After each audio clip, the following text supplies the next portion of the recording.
আসসালামু আলাইকুম ওয়া রাহমাতুল্লাহি ওয়া বারাকাতুহু ইন্নাল হামদালিল্লাহ ওয়াসসালাতু ওয়াসসালামু আলা রাসূলিল্লাহ ওয়া বা'দ।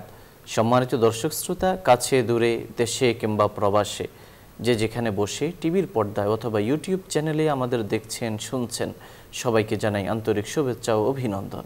প্রিয় দর্শক শ্রোতা, আপনারা জানেন এই অনুষ্ঠানে প্রতিদিন কোরআন সুন্নাহর আলোকে আলোকিত জীবন গড়ার নির্দেশনা দেয়া হয়। নির্দেশনা দেন দেশের প্রাজ্ঞ অভিজ্ঞ ইসলামিক স্কলাররা। সেই ধারাবাহিকতায় আজ আমরা আমন্ত্রণ জানিয়েছি দেশের একজন বিশিষ্ট ইসলামী চিন্তাবিদকে। আজ আমাদের সঙ্গে যোগ দিয়েছেন ডক্টর মোহাম্মদ আব্দুল কাদের, অধ্যাপক, আরবি বিভাগ, ঢাকা বিশ্ববিদ্যালয়। আসসালামু আলাইকুম ওয়া রাহমাতুল্লাহি ওয়া বারাকাতুহু। ওয়ালাইকুম আসসালাম ওয়া রাহমাতুল্লাহি ওয়া বারাকাতুহু। মুহতারাম, কেমন আছেন? আলহামদুলিল্লাহ, আপনি কেমন আছেন? আলহামদুলিল্লাহ। প্রিয় দর্শক শ্রোতা, আজ আমরা যে বিষয়ে কথা বলবো সেটি হলো বছর জুড়ে রমজানের শিক্ষার প্রতিফলন। মাহে রমাদান আমাদের কাছ থেকে বিদায় নিয়েছে। মুসলমানদের জীবনে মাহে রমাদান আসে পরিবর্তনের বার্তা নিয়ে। মাহে রমাদান মুসলমানদের জীবনে আসে জীবনে আমূল পরিবর্তন ঘটানোর জন্য, এবং প্রশিক্ষণ মাস হিসাবে মুসলমানদের জীবনে মাহে রমাদান আসে। আল্লাহ ভীতি অর্জনের মাস মাহে রমাদান, ধৈর্য এবং সহমর্মিতার মাস মাহে রমাদান। মাহে রমাদান আমাদেরকে অনেক কিছু শিখিয়ে যায়, অনেক আমলের সঙ্গে অভ্যস্ত করে, কোরআনের সঙ্গে আমাদের সখ্য গড়ে তোলে, মসজিদের সঙ্গে আমাদের সখ্য গড়ে তোলে। মাহে রমাদান আমাদেরকে শেখায় কিভাবে অসহায় মানুষের পাশে দাঁড়াতে হবে, কিভাবে আত্মীয় স্বজন পরিবার পরিজনের জন্য ব্যয় করতে হবে, এবং আল্লাহর ভয়ে সব সময় সদা সর্বদা 24 ঘন্টা কিভাবে আল্লাহর ভয়ে নিজেকে প্রস্তুত রাখতে হবে, ভীত সন্ত্রস্ত থাকতে হবে। মাহে রমাদানের এসব শিক্ষা আমরা অর্জন করি। কিন্তু মাহে রমাদান শুধু এই জন্য নয় যে মাহে রমাদান শেষ হয়ে গেল আর তার যে শিক্ষা সেটাও আমাদের কাছ থেকে বিদায় নিল, এমনটি নয়। বরং মাহে রমাদান আসে সারা বছর যেন মাহে রমাদানের এই প্রশিক্ষণ, তার যে অর্জনগুলো রয়েছে সেগুলো যেন আমাদের জীবনে প্রতিফলিত এবং বাস্তবায়িত হয়। আসুন আমরা বছর জুড়ে কিভাবে মাহে রমাদানের অর্জনগুলো প্রতিফলিত এবং বাস্তবায়িত করব, সেই দীক্ষা এবং শিক্ষা আজ আমরা শিখব, জানব, শুনব, আমল করব। আল্লাহ রাব্বুল আলামিন আমাদেরকে তৌফিক নসিব করুন। ধন্যবাদ। বিজ্ঞ উপস্থাপক চমৎকার বলছিলেন, কারণ মাহে রমাদান তো শেষ করলাম আমরা। মাহে রমাদান আল্লাহ রাব্বুল আলামিন নিয়ামতপূর্ণ একটি মাস দিয়েছিলেন, এবং সেই নিয়ামত আমরা গ্রহণ করার চেষ্টা করছি যথেষ্ট। এবং আল্লাহ রাব্বুল আলামিন মানুষকে রহমতের সাগরে ডুবিয়ে রেখেছিলেন। ফুতিহাত আবওয়াবুর রাহমা, জান্নাতের দরজাগুলো খুলে দিয়েছিলেন। ফুতিহাত আবওয়াবুল জান্নাত, সুফেদাতে শায়াতিন, শয়তানকে শৃঙ্খলাবদ্ধ করে রেখেছিলেন। গুল্লিকাত আবওয়াবুন নার, জাহান্নামের দরজাগুলোকে বন্ধ করে রেখেছিলেন। এই সকল ছিল আল্লাহ রাব্বুল আলামিনের অপার রহমত এবং অপার নিদর্শন। কারণ এই বিষয়গুলো করার মধ্য দিয়ে আল্লাহ তাআলা মাহে রমাদানের যতগুলো উপসর্গ আছে, আমাদের প্রাপ্তির যতগুলো জায়গা আছে, সেগুলো যেন আমরা যথাযথভাবে অ্যাচিভ করতে পারি। শয়তান যেন আমাদেরকে এই সমস্ত কাজে বাধা প্রয়োগ করতে না পারে। আল্লাহর অফুরন্ত রহমত যেন আমাদের প্রতি সদা বর্ষিত হয়। এবং মাহে রমাদানকে 3টি ভাগে বিন্যস্ত করে রাসূল আকরাম সাল্লাল্লাহু আলাইহি ওয়াসাল্লাম জানিয়েছেন, আউয়ালুহু রাহমাতুন ওয়া আওসাতুহু মাগফিরাতুন ওয়া আখিরুহু ইতকুম মিনান নার। মাহে রমাদানের প্রথম দশক রহমতের, মাঝের দশক মাগফিরাতের, শেষ দশক জাহান্নাম থেকে মুক্তির। তাহলে কি সারা বছর আল্লাহর রহমত কি বর্ষিত হয় না? অবশ্যই হয়। আল্লাহর এই স্পেশাল রহমতটা আল্লাহ মাহে রমাদানের দেন, যাতে করে বান্দা তার অফুরন্ত রহমতের সওগাত হাসিল করতে পারে। মাগফিরাত সারা বছরই আছে, কিন্তু অনেকগুলো মাগফিরাতের বার্তা দিয়ে রেখে দিয়েছেন আল্লাহ তাআলা, যাতে করে মানুষ মাগফিরাত থেকে কোনোভাবেই সে বঞ্চিত না হতে পারে। আপনি চিন্তা করে দেখুন যে প্রতিটি পরতে পরতে মাগফিরাত আল্লাহ সাজিয়ে রেখেছিলেন। প্রথম মাগফিরাত হলো সিয়াম সাধনা। আমরা সিয়াম সাধনা করেছি। রাসূল সাল্লাল্লাহু আলাইহি ওয়াসাল্লাম বলেছেন, মান সামা রমাদান ঈমানান ওয়া ইহতিসাবান গুফিরা লাহু মা তাকাদ্দামা মিন যামবি। কেউ যদি ঈমান ও ইহতিসাবের সাথে সিয়াম পালন করে, আল্লাহ জাল্লা শাআনুহু তার জীবনের গুনাহ মাফ করে দিবেন। তাহলে গুনাহ মাফির জন্য সর্বশ্রেষ্ঠ যে উপহারটি আল্লাহ তাআলা দান করলেন সেটা হলো সিয়াম সাধনা। একদম সুবে সাদেক থেকে শুরু করে সূর্যাস্ত পর্যন্ত সকল প্রকার পাপাচার কামাচার খানাপিনা থেকে আমরা বিরত থেকেছি এবং অন্যকেও বিরত রাখতে উৎসাহিত করেছি। আমরা সিয়াম পালন করতে বলেছি, অন্যকে সিয়াম পালন করতে উৎসাহিত করেছি। আমরা নিজেরাই ইফতার করেছি, অন্যকে ইফতার করিয়েছি। এরকম অসংখ্য উদাহরণ এই মাসে ঘটে গেছে। তো এই যে মাহে রমাদান দিয়ে আল্লাহ তাআলা আমাদেরকে মাগফিরাতের ব্যবস্থা করলেন, আমরা আমাদের সারাটি জীবন চেষ্টা করব এই সিয়ামের অভ্যাসটাকে জারি রাখার জন্য এবং কোনোভাবেই যেন সিয়াম আমাদের কাছ থেকে হাতছাড়া না হয়ে যায়। এবং সারা বছর বিভিন্ন নফল রোজাও অনেক অনেক অনেক নফল আছে এবং সেই নফলগুলো দিয়েই কিন্তু আমরা আমাদের এই আমলগুলোকে সাজাতে পারি। দেখুন আমরা এই মাহে রমাদান শেষ হওয়ার সাথে সাথেই কিন্তু আপনি দেখবেন যে শাওয়াল আসতেছে। সেই শাওয়ালের 6টি রোজা যদি কেউ রাখে, রাসূল আকরাম সাল্লাল্লাহু আলাইহি ওয়াসাল্লাম সেখানে বলেছেন যে কাসিয়ামিদ দাহার, পূর্ণ 1 বছর রোজা রাখার সওয়াব আল্লাহ তাআলা দান করবেন। আল্লাহু আকবার। এই যে আমলগুলো চলমান রাখা, এটা হলো আল্লাহ তাআলা আমাদেরকে এই মাহে রমজান থেকে শিক্ষা প্রশিক্ষণ নিয়ে অভ্যাস গড়ে দিয়েছেন, আমরা যেন বাকি মাসগুলো এই প্রশিক্ষণের উপর বরকরার থেকে এই কাজগুলো করে যেতে পারি। এবং আমাদের মনে রাখতে হবে ওয়াবুদ রাব্বাকা হাত্তা ইয়াতিয়াকাল ইয়াকিন, ইবাদত করতে হবে একদম মৃত্যু অবধি, যতদিন পর্যন্ত আল্লাহ মৃত্যু না দিবে। এটা এমন নয় যে মাহে রমাদান আসছে, রমজান মাসেই শুধু ইবাদত করব, শাওয়াল মাস আসলে আমার আগের জীবনে ফিরে যাব, ইউ টার্ন দিব, এটা যেন কোনোভাবেই না হয়। এই জন্য আমাকে শাওয়াল মাসে 6টি রোজা রাখতে হবে। মুসলিম শরীফের 2815 নম্বর হাদিসে রাসূল সাল্লাল্লাহু আলাইহি ওয়াসাল্লাম বলেছেন, মান সামা রমাদান সুম্মা ইয়াতবাহু সাত্তুম মিন শাওয়াল কানা কাসিয়ামিদ দাহর। সারা বছর রোজা রাখার আমরা সওয়াব পাচ্ছি। প্রতি চন্দ্র মাসের 13, 14, 15। তাহলে সিয়ামের যে প্রশিক্ষণটা লাভ করেছি, আমি এগুলোকে কাজে লাগাতে পারি ওই সময়গুলোতে, যে প্রত্যেকটা আরবি মাসের 13 এবং 14, 15 এই 3 দিন যদি রোজা রাখি। রাসূল আকরাম সাল্লাল্লাহু আলাইহি ওয়াসাল্লামের কাছে হযরত ওমর ফারুক রাদিয়াল্লাহু তাআলা আনহু এসে চেয়েছিলেন, আবদার করেছেন, আমি সারা বছর যদি রোজা রাখতে চাই তাহলে কি করতে পারি? নবীজি বললেন, তুমি যদি আরবি মাসের 13, 14, 15 রোজা রাখো তাহলে এটি তোমার সারা বছরের রোজা রাখার সুযোগ হবে, যেহেতু এই রোজাটা একসময় ফরজ ছিল। এরপর আসে দেখুন যে রাসূল আকরাম সাল্লাল্লাহু আলাইহি ওয়াসাল্লাম আবু যর গিফারিকে বললেন, ইয়া আবাজার ইদা সুমতা ফাশাহু সালাত আইয়াম ফাসুম সালাতা আশারা 14 ও 15। একই কথা। হযরত আবু যর গিফারিকে অত্যন্ত ভালোবাসতেন নবীজি, এই জন্য তাকে বললেন, তুমি যদি রোজা রাখতেই চাও তাহলে আরবি মাসের 13, 14, 15 3 দিন রোজা রাখো। তাছাড়া আছেন প্রতি সপ্তাহের মধ্যে সোমবার এবং বৃহস্পতিবার। অনেকগুলো ইম্প্যাক্ট আছে এর মধ্যে। তার মধ্যে একটা হলো রাসূল আকরাম সাল্লাল্লাহু আলাইহি ওয়াসাল্লাম বলেছেন, তুরাদুল আমাল ইয়াউমুল ইসনাইন ওয়াল খামিস। মানুষ যে ইবাদত বন্দেগী করে তার আমলগুলোকে সোমবার এবং বৃহস্পতিবার আল্লাহর দরবারে পৌঁছানো হয়। তো রাসূল বলছেন, ফাহাব্বা আন ইউরাদা আমালি ওয়া আনা সাইম, আমার ইচ্ছা হয়, আমার ভালো লাগে যে আমি এমন সময় আমার আমলটা আল্লাহর দরবারে পৌঁছুক যে ওই সময় আমি রোজাদার। তিরমিজি শরীফের 742 নম্বর হাদিস। তাহলে এখানে আমরা আরও 2টো রোজা পেলাম। তাহলে সিয়াম আমাদেরকে কতগুলো সুযোগ দিচ্ছে। বিশেষ করে আরাফার রোজাটা দেখুন, বছরে একবার ঘুরে আসে। রাসূল বলছেন, সিয়াম সৌমে আরাফা আহতাসিবু আলাল্লাহি আন ইউকাফিরা আস-সানাতা আল্লাতী ক্বাবলা। বলে কেউ যদি আরাফার রোজা রাখে তাহলে ওই ব্যক্তিকে আল্লাহ তাআলা তার 1 বছরের গুনাহের কাফারা হিসাবে এটাকে কবুল করবেন। মুসলিম শরীফের 1122 নম্বর হাদিস। তারপরে আরেকটা রোজা তো খুবই গুরুত্বপূর্ণ, সেটা হলো আশুরার রোজা।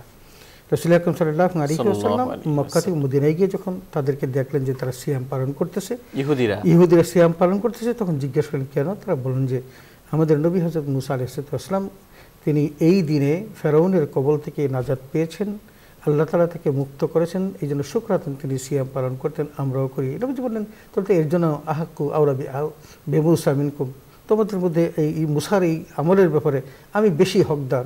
তাহলে সাহাবাদেরকে বললেন যে তোমরাও আগামী বছর থেকে সিয়াম পালন করো, এবং সেটা আমাদের জন্য অত্যন্ত গুরুত্বপূর্ণ একটা সিয়াম।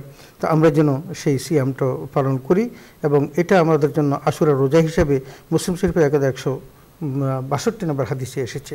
এরপর শাবান মাসের রোজাটাও সেটা অত্যন্ত গুরুত্বপূর্ণ একটা রোজা। আমরা শ্রাবণ মাসে রোজাটা রাখি। যাই হোক, এমনিভাবে সারা বছর রোজা রাখার জন্য রাসূল আকরাম সাল্লাল্লাহু আলাইহি ওয়াসাল্লাম বলছেন, যেমন আবি কাতাদা রাদিয়াল্লাহু আনহু ক্বালা উমর ইয়া রাসূলুল্লাহ কাইফা লিমান ইয়াসুমুদ দাহর কুল্লাহ, যে কথা আগে বললাম।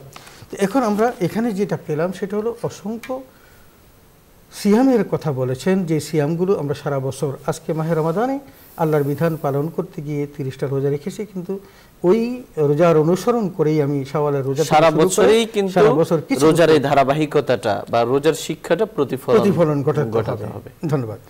এরপর দেখুন, আমি মাগফিরাতের কথা বলছিলাম। দ্বিতীয় মাগফিরাতটা দেখেন, যে আমাকে রাসূল বলছেন যে জাআলাল্লাহু সিয়ামাহু ফরিদাতান ওয়া কিয়ামা লাইলিহি তাতাওয়ান, তার মানে রাতের যে ইবাদতটা কিয়ামুল লাইল, সেটাকে সুন্নত হিসেবে আমার উপর দিয়েছেন। কিন্তু আলহামদুলিল্লাহ মাহে রমাদান আল্লাহ তাআলা আমাদেরকে দিয়েছেন, এবং সেই সাথে এমন সব পুরস্কার দিয়েছেন যে মান তাকাররাবা ফীহি বিখাসাতিন মিনাল খায়র কানা কামান আদ্দা ফরিদাতান ফীমা সাওয়া।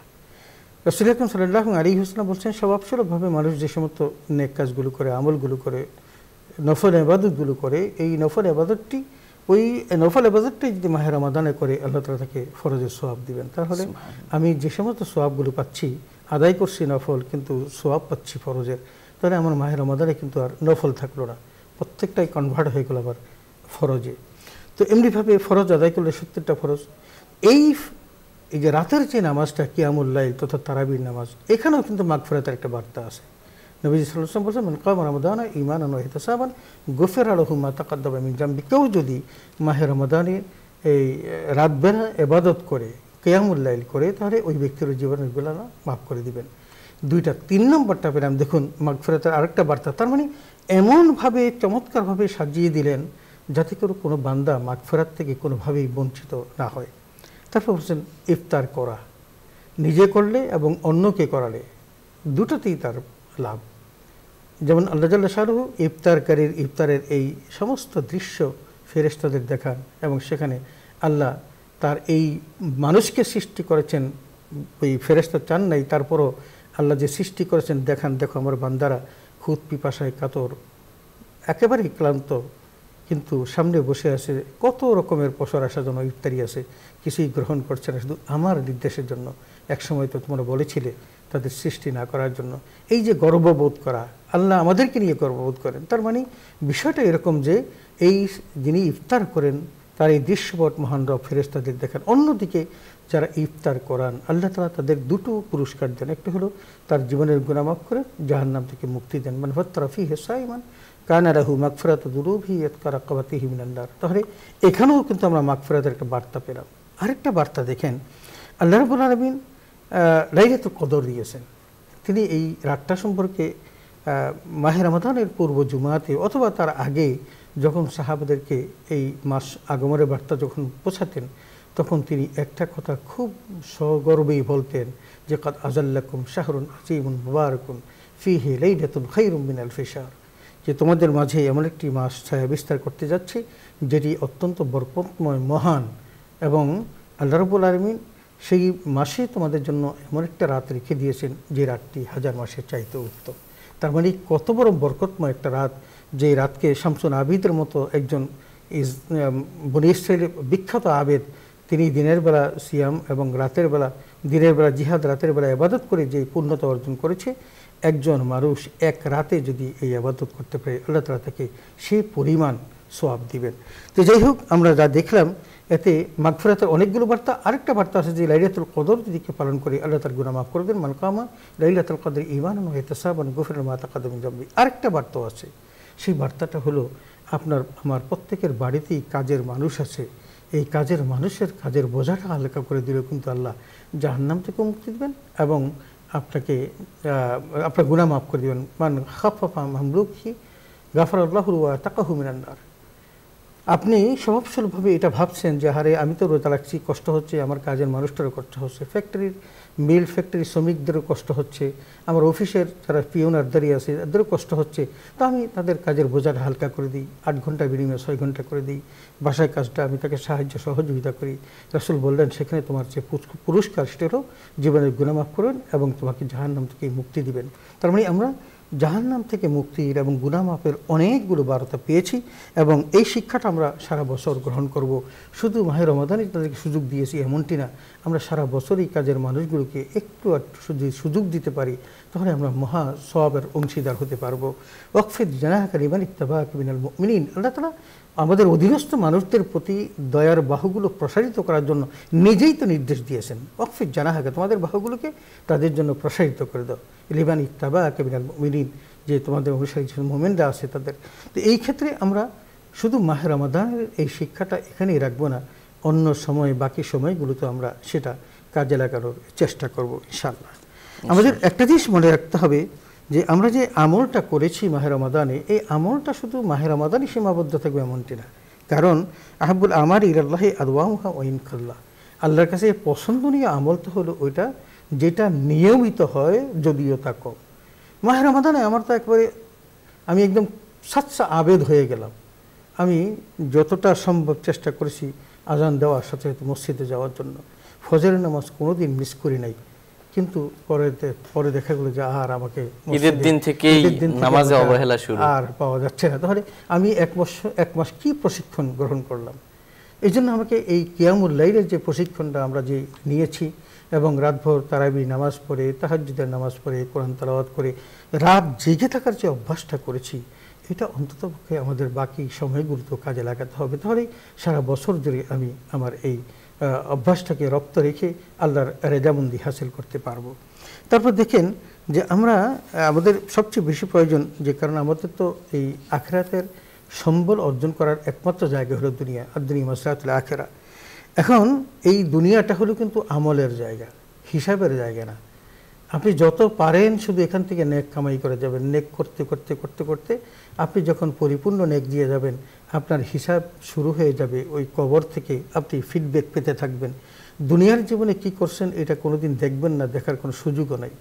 আল্লাহ আপনাকে দেখাচ্ছে না, শুধু রাসূল সাল্লাল্লাহু আলাইহি ওয়াসাল্লাম বলছেন যে এই কাজ করলে এই সওয়াব, এই কাজ করলে এই সওয়াব, এটা শুধু দেখে যাচ্ছেন। কিন্তু দেখার সুযোগ আপনার দুনিয়াতে হবে না, আপনার ফিডব্যাক পাওয়া শুরু হবে কবর থেকে। আর দেখবেন যখন আল্লাহ রাব্বুল আলামিন আপনাকে নির্দেশ দিয়ে বলবেন যে তুমি জান্নাতি, এবং জান্নাত যখন সে জান্নাতের সেই নেয়ামতগুলো, সে জান্নাতের সেই নেক আমলগুলো যখন সে দেখতে চাইবে, তখন আল্লাহ দেখাবেন। বান্দা তখন উৎফুল্ল হৃদয়ে তখন এমন কথাও বলবেন যে আল্লাহ তুমি কার আমল দেখাচ্ছ? এগুলো তো আমার না, আমি তো এত কাজ করিনি, আমি তো জানি 50, 60, 70 বছরে কতটুকু করতে পেরেছি, এত আমল আমার না, তুমি কারটা দেখাচ্ছ? আল্লাহ বলে যে না, এটা তোমার আমলই, তুমি যা করেছো সেগুলোই তোমার জন্য প্রিজার্ভ করা আছে, এখানে আমার কোনো জুলুম নাই। আমি বরং এই কাজটা করেছি, তুমি করেছো একটা, আমি আমার স্বভাবস্বরূপভাবে এবং যা আবিল হাসানাতে ফালাহু আশরু আমসালি, আমি 10 গুণ দিয়েছি। আমি আল্লাহ 10 গুণের নিচে কাউকে ফেরত দিই না। তুমি আবধার, আমি এরা মাহবুব, তো দুজনের মধ্যে পার্থক্য তো থাকবেই। তুমি তোমার মতো করেছো আর আমি আমার মতো দিয়েছি। তার মানে আল্লাহ তাআলা ওই আমল যখন হিসাব মিলবে না, তখন তাকে বুঝিয়ে দিবেন যে জালালিয়াতের এবং কিবরিয়াতের মালিক হলাম আমি আল্লাহ। সুতরাং আমার দেওয়ার সাথে তোমার কাজের কোনো মিল নেই। বান্দা আশ্বস্ত হবে এবং আফসোসও করবে, আল্লাহ যদি এমনটাই জানতাম তাহলে দুনিয়ার জীবনে যতটুকু সময় আমি ব্যয় করেছি বিভিন্নভাবে অবহেলায়, এই কাজটা আমি করতাম না। তার মানে জান্নাতি মানুষও যে একসময় আফসোস করবে, এটা হলো তার প্রমাণ। তো আমি যদি আমার এই মাহে রমাদানের এটাকে আমি কাজে লাগাতে পারি, তাহলে আমার কি হবে? আমার পরকালীন জীবনটা আমাদের কল্যাণকর হবে। ওয়াইনাল আখিরাতা হিসাবুন লা আমাল, কিন্তু আমার আর আমল করার কোনো জায়গা নেই। আমি যখন কবরে চলে যাব, পরকালীন জীবনটা শুধু হিসাবের, যা কিছু অর্জন করেছি। ফায়ুনাব্বিউকুম বিমা কুনতুম তা'মালুন, আমার আল্লাহ রাব্বুল আলামিন আমাকে ওখানে যাওয়ার পর অবহিত করবেন দুনিয়ার জীবনে কি করেছি। এই যে কি করেছি, এই করার জায়গাটা যদি আমার একটু মনের গহীনে আমি স্থান দিতে পারি, তাহলেই তো আমি মুত্তাকি। আল্লাহ তো সিয়াম দিয়েছিলেন মুত্তাকি হওয়ার জন্য। তো আল্লাহ বলছেন যে লাআল্লাকুম তাত্তাকুন, তোমরা তাকওয়া অর্জন তাকওয়াবান বা মুত্তাকি হতে পারবে। তো মুত্তাকিটা কি? মুত্তাকি তো সেটাই, যা আল্লাহর কাছে দাঁড়াতে ভয় পায়। মান খাফা মাকাম রাব্বিহি ওয়া নাহান নাফসা আনিল হাওয়া, আল্লাহর সামনে দুনিয়ার জীবনে কি কি কাজ তিনি করেছেন, এই কাজগুলো নিয়ে যে একদিন তাকে আল্লাহর সামনে দাঁড়াতে হবে, আর এই কাজের বিনিময়ে বদলা হিসেবে হয় তাকে জান্নাত, না হয় তাকে জাহান্নামে যেতে হবে। এই ভিড়, এই ভয়, এই শঙ্কা নিয়ে যখন সেই আল্লাহর কাছে দাঁড়ানো শঙ্কা করে ওয়া নাহান নাফসা আনিল হাওয়া, এবং তার নফসকে সমস্ত রকমের গর্হিত কর্ম থেকে বাঁচিয়ে রাখতে পারবে, সেই ব্যক্তি তো মুত্তাকি। এবং সেই ব্যক্তির মুত্তাকি হওয়ার জন্য হযরত ওমর ফারুক যখন উবাই বিন কাবকে প্রশ্ন করেছিল যে মুত্তাকির সংজ্ঞাটা কি বলুন, ওবেন কাবলা, হুজুর আপনি কি কণ্টকযুক্ত পথে কখনো চলেছেন? বলে হ্যাঁ চলেছি। তো কীভাবে? বলে যে আমি এত সন্তর্পণে চলেছি যে আমার গায়ে যেন কাটার আচরণ না গেলে, পোশাকের মধ্যে যেন কাটার আচরণ না আগে, এতভাবে আস্তে আস্তে সন্তর্পণে চলেছি। তার মানে পা ফিরেছি অত্যন্ত বুঝে শুনে, যাতে করে আমি আঘাত সতর্কতার সাথে। তাহলে মাহে রমাদান আমাকে এই সতর্ক হওয়ার অনেকগুলো প্রশিক্ষণ দিয়েছেন। আমি সতর্ক হতে গিয়ে মিথ্যাই ছেড়ে দিয়েছি। এই যে মিথ্যা ছাড়ার শিক্ষাটা আমি গ্রহণ করতে পারলাম মাহে রমাদানে। রাসূল বলেছিলেন যে মান লাম ইয়াদা কাওলা যুর ওয়াল আমিলা বিহি ফালাইসা লিল্লাহি হাজাতুন ইয়াদা তাআমাহু ওয়া শারাবা। তাহলে আমার এই খানা পিনায় আল্লাহর কিচ্ছু যায় আসে না। বলছে যদি মিথ্যা কথা, মিথ্যা কর্ম যদি না ছাড়তে পারি সিয়াম পালন করে, তো সিয়াম আদর রক্ষা করতে গিয়ে আমি মিথ্যা বর্জন করলাম, তাহলে কি বাকি 11 মাস আমাকে মিথ্যা বলার পারমিশন আল্লাহ দিয়েছে? দেয় কোনো কালের জন্যই না। তাহলে আমাকে কি করতে হবে? আমি যে প্রশিক্ষণটা 1 মাস নিলাম, নিরলসভাবে নিলাম, আমাকে নিরলস এই প্রশিক্ষণটা ধরে রাখতে হবে, এই শিক্ষাকে কাজে লাগাতে হবে। শুধু তাই নয়, দেখুন মাহে রমাদানে শুধু সিয়ামটা আপনি পেটটাকে খানাপিনা থেকে বিরত রাখবেন এমনটি নয়, আপনার চক্ষু, কর্ণ, নাসিকা, জিহ্বা, প্রত্যেকটা ইন্দ্রিয়কে আপনাকে রোজার মধ্যে রাখতে হবে। এবং রাসূল আকরাম সাল্লাল্লাহু আলাইহি ওয়াসাল্লাম একটা স্পষ্ট জানিয়েছেন, মান লাম ইয়াহফাজ লিসানাহু আনিল কাযবি ওয়া ফুদুলিল কালাম। কোনো ব্যক্তি যদি তার জবানটাকেই যদি মিথ্যা এবং অহেতুক কথাবার্তা থেকে বিরত রাখতে না পারে, তারপর ওয়ালাম ইয়াকুদ্দু বাসারাহু আনিল হারাম, এবং চোখকে যদি হারাম দর্শন থেকে সে নিবৃত করতে না পারে, ওয়ালাম ইয়াদাইল আওয়াসিম ওয়াল ফাওয়াহিশ ওয়াল আসাম, এবং নিজে যদি অন্যায় এবং গর্হিত কর্ম থেকে বিরত থাকতে না পারে, ছাড়তে না পারে, ফালা আফতার ওয়ালা সামা ওয়ালাকিন আতাবা নাফসাহু, তাহলে ওই ব্যক্তির ইফতার সিয়াম কোনো কিছুই হবে না, বরং তার অন্তরকে কষ্ট দেওয়া হবে। সেই প্রভাত থেকে সূর্যাস্ত পর্যন্ত না খাবিয়ে রেখে সে শুধু কষ্ট দিবে। তাহলে এই যে প্রশিক্ষণটা আমি নিলাম, চেষ্টা করলাম, কীভাবে চেষ্টা করলাম? যাতে করে আমার রোজাটাকে পরিপূর্ণ হকভাবে আদায় করতে পারি। তাহলে এটা আমরা পরিপূর্ণ হকভাবে আদায় করতে গিয়ে যে প্রশিক্ষণটা নিয়েছি, এই শিক্ষার আমি কাজে লাগাবো। এরপর আমাকে আরেকটা মনে রাখতে হবে যে 4টে জিনিস আমার অত্যন্ত খুব গুরুত্বপূর্ণ। সেগুলো খুঁজ মিন দুনিয়া কালে আখিরাতিক, তুমি তোমার দুনিয়াটাকে গ্রহণ করো পরকালের জন্য। এই দুনিয়া একেবারে ক্ষণস্থায়ী জীবন, ওয়ালাল আখিরাতু খায়রুল লাকা মিনাল উলা, কিন্তু পরকালীন জীবনটা অনেক উত্তম এবং অনেক ব্যাপক ও বিস্তৃত। মৃত্যু পরবর্তী জীবনে শুরু আছে কিন্তু শেষ নাই। এই জীবনে আমাকে এই সামান্য সময়ের মধ্যেই আমাকে এটা কাজে লাগাতে হবে। অমিন হায়াতিকা লিমাউতিক, এবং তোমার জীবনকালটাকে তুমি এমনভাবে কাটে লাগবে যাতে করে তোমার মৃত্যুটা সুন্দর হয়, সাবলীল হয়, কণ্টকমুক্ত হয়। সেই মৃত্যুর জন্য তোমার দুনিয়া এই ইয়াটাকে কাজে লাগাতে হবে, তার জিন্দিগিটাকে। তারপর অমিন সেহাতিল মারদিকে, তুমি মৃত্যুর পূর্বে তোমার এই সুস্থতাকে তোমার কাজে লাগাতে হবে। অমিন গেনাকালে ফাকরিকা, এবং তোমার দারিদ্রতার পূর্বে তোমার এই ঐশ্বর্যকে কাজে লাগাতে হবে। এটা কোনোভাবেই যেন আমরা ভুলে না যাই। এরপর আমাদের মনে রাখতে হবে তসবুদ্দে সফরিন তবিল, আমাদের সফর কিন্তু অত্যন্ত দীর্ঘ, এত দীর্ঘ যে মৃত্যু পরবর্তী জীবনের শুরু আছে কিন্তু শেষ নাই।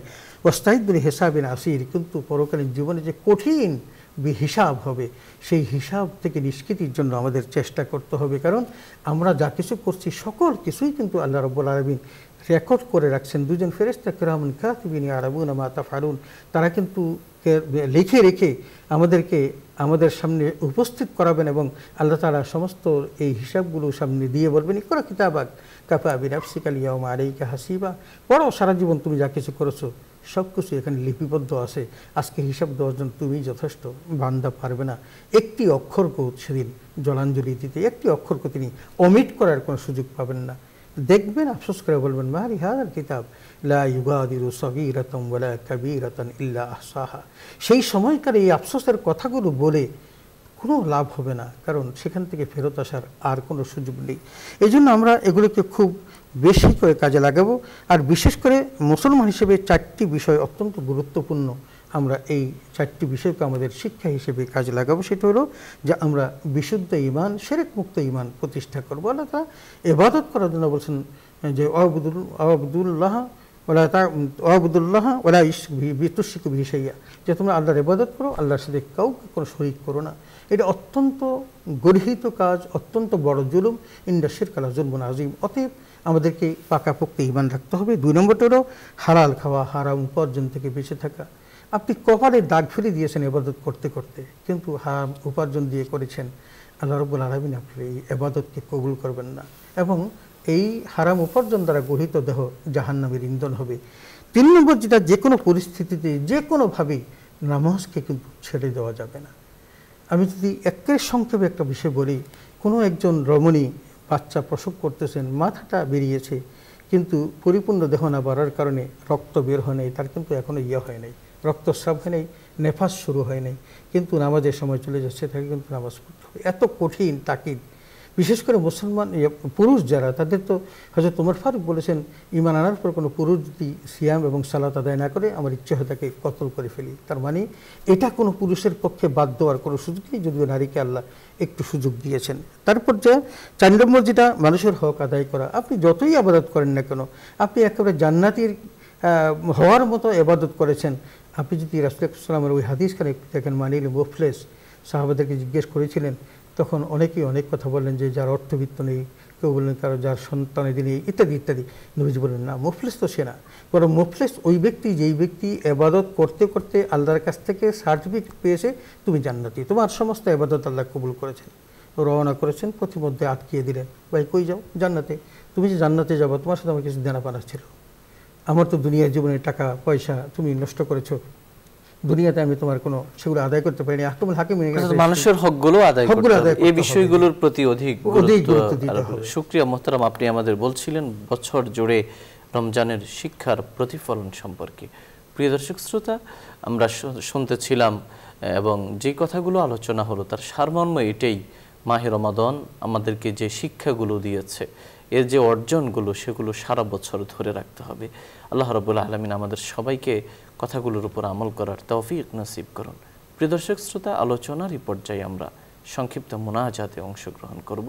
আপনারা চাইলে আমাদের সঙ্গে মুনাজাতে শামিল হতে পারেন। আলহামদুলিল্লাহি রাব্বিল আলামিন, والصلاة والسلام على أشرف الأنبياء والمرسلين وعلى آله وصحبه أجمعين. اللهم لك الحمد كما ينبغي لجلال وجهك وعظيم سلطانك. سبحان الله وبحمده سبحان الله العظيم. يا حي يا قيوم برحمتك نستغيث. ربنا آتنا في الدنيا حسنة وفي الآخرة حسنة وقنا عذاب النار يا رب العالمين. আজ আমরা যে বিষয়ে আলোচনা করেছি, আলোচনা শুনেছি, আল্লাহ আমাদের সবাইকে কথাগুলোর উপর আমল করার তৌফিক দান করুন। মাহে রমাদান যে দাবি নিয়ে মুসলমানদের জীবনে বারবার আসে, সেই দাবিগুলো আমাদের জীবনে প্রতিফলিত, বাস্তবায়িত করার তৌফিক দান করুন। আল্লাহ আমাদের জীবনকে ঈমানের রঙে রঙিন করার তৌফিক দান করুন। আল্লাহ আমাদের অন্তঃকরণকে, আমাদের অন্তরকে আপনি পরিশুদ্ধ বিশুদ্ধ করে দিন। আমাদের অন্তরকে ঈমানের নূর দিয়ে ভরপুর করে দিন। কোরআনের সঙ্গে আমাদের সখ্য গড়ে দিন, মসজিদের সঙ্গে আমাদের সখ্য গড়ে দিন। ইয়া আল্লাহ, আপনার সঙ্গে আমাদের সখ্যকে মজবুত করে দিন। আল্লাহ সুন্নাহের উপর আমাদেরকে উঠিয়ে দিন। কোরআন সুন্নাহের আলোকে জীবনকে গড়ার তৌফিক দান করুন। আমাদের দোষ ত্রুটি আপনি ঢেকে দিন, আমাদেরকে মাগফিরাত করে দিন। আল্লাহ আল্লাহ আমাদেরকে ক্ষমা করে দিন, আমাদের মা বাবাকে মাফ করে দিন, আমাদের পূর্বপুরুষকে ক্ষমা করে দিন, আমাদের আপনজন, প্রিয়জন, আত্মীয় স্বজন যে যেখানে আছেন, আল্লাহ সবাইকে আপনি মাফ করুন। যারা ইন্তেকাল করেছেন তাদের কবরের আযাব মাফ করে দিন। আল্লাহ আমাদের পরিচিত স্বজন, আল্লাহ কত মানুষ আছেন অসুস্থ, আল্লাহ তাদের সবাইকে সুস্থ করে দিন। আল্লাহ অসুস্থ হলে বোঝা যায় সুস্থতা আপনার কত বড় নিয়ামত। আল্লাহ কত মানুষ তো এখনো হাসপাতালের বিছানায় রয়েছেন, আমাদেরকে আপনি যে সুস্থতার নিয়ামত দিয়েছেন এর উপর দীর্ঘায়িত করে দিন। আল্লাহ দুরারোগ্য ব্যাধি থেকে, কঠিন মহামারী অতিমারি থেকে আমাদেরকে হেফাজত করুন। আল্লাহ এই অনুষ্ঠানের পেছনে যারা অর্থ, শ্রম, মেধা ব্যয় করছেন, আল্লাহ যারা পৃষ্ঠপোষকতা করছেন, তাদের সবাইকে আপনার শান অনুযায়ী প্রতিদান দিয়ে দিন। ব্যবসা বাণিজ্যে বারাকা নসিব করুন, রহমতের দরজাগুলো খুলে দিন, বারাকাতের সঙ্গে সংযুক্ত করে দিন। সব ধরনের বিপদ আপদ, বালা মুসিবত থেকে হেফাজত করুন। আমাদের দেশের উপর খাস রহমত নাজিল করুন। এই দেশের অর্থনীতির গতি সচল করে দিন। সমস্ত ধরনের প্রতিকূলতা থেকে হেফাজত করুন। আল্লাহ আসমানি জমিনি বালা মুসিবত থেকে হেফাজত করুন। ক্ষয়, লয়, প্রলয় থেকে এই দেশকে হেফাজত করুন। সুবহান রাব্বিকা রাব্বিল ইজ্জাতি আম্মা ইয়াসিফুন ওয়া সালামুন আলাল মুরসালিন আলহামদুলিল্লাহি রাব্বিল আলামিন। প্রিয় দর্শক শ্রোতা, এতক্ষণ ধরে আপনারা দেখছিলেন আপনাদের প্রিয় অনুষ্ঠান আলোকিত প্রতিদিন। পুরো সময় আমাদের সঙ্গে থাকবার জন্য ধন্যবাদ। ওমা আলাইনা ইল্লাল বালাগ। আসসালামু আলাইকুম ওয়া রাহমাতুল্লাহি ওয়া বারাকাতুহু।